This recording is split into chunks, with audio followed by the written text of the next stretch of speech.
உங்கள் வீடு தேடி வரும் அரசு. உங்களுடன் ஸ்டாலின்.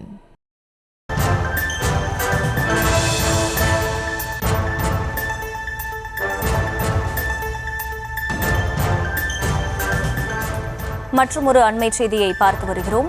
கவின் ஆணவ படுகொலை வழக்கு தொடர்பாக சிபிசிஐடி விசாரணை தொடங்கியிருக்கிறது. கொலை நடைபெற்ற இடத்தில் சிபிசிஐடி அதிகாரிகள் ஆய்வு மேற்கொண்டு வருகிறார்கள். அது குறித்த அண்மை செய்தியை பார்த்து வருகிறோம்.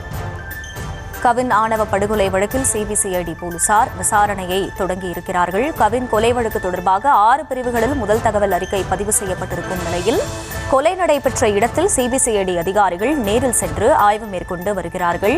சிபிசிஐடி டிஎஸ்பி ராஜ்குமார் நவ்ரோஜி தலைமையில் போலீசார் ஆய்வு மேற்கொண்டு வருவதாக தகவல் வெளியாகி இருக்கிறது. விவரங்களை செய்தியாளர் ராஜா வழங்க கேட்கலாம். ராஜா வணக்கம். சிபிசிஐடியின் விசாரணை தொடங்கி இருக்கிறது. இது குறித்த முழு விவரங்கள் என்ன?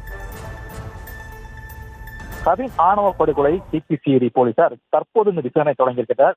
திருநெல்வேலி மாவட்டத்தில் ஐடி ஊழியர் கவின் மீது நடைபெற்ற ஆணவ கொலை வழக்கை விசாரிக்கும் பணியில் சிபிசிஐடி போலீசார் தற்போது தீவிரமாக ஈடுபட்டுள்ளனர். கவின் கொலையின் சம்பவமாக 6 பிரிவுகளின் முதல் தகவல் அறிக்கைப்படி எஃப்ஐஆர் பதிவு செய்யப்பட்ட நிலையில் வழக்கை சிபிசிஐடிக்கு மாற்றி விசாரணை நடத்த உத்தரவிடப்பட்டது. வழக்கை விசாரித்த காவல்துறையினரிடம் பெறப்பட்ட ஆவணங்களை சிபிசிஐடி போலீசார் முழுமையாக ஆய்வு செய்ததுடன் தற்போது குற்றம் நடந்த இடத்தில் நேரில் சென்று ஆய்வினை மேற்கொண்டு வருகின்றனர். இந்த கள ஆய்வு சிபிசிஐடி டிஎஸ்பி ராஜ்குமார் நவரோஜ் தலைமையில் குழுவினர் நடத்துகின்றனர். சம்பவ இடத்தில் ஆதாரங்கள் சேகரிக்கப்படும் பணியில் தற்போது தொடங்கியிருக்கிறது.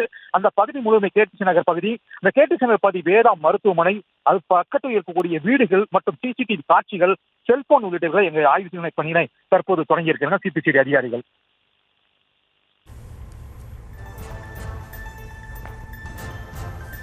விவரங்களுக்கு நன்றி ராஜா. உங்கள் வீடு தேடி வரும் அரசு. உங்களுடன் ஸ்டாலின்.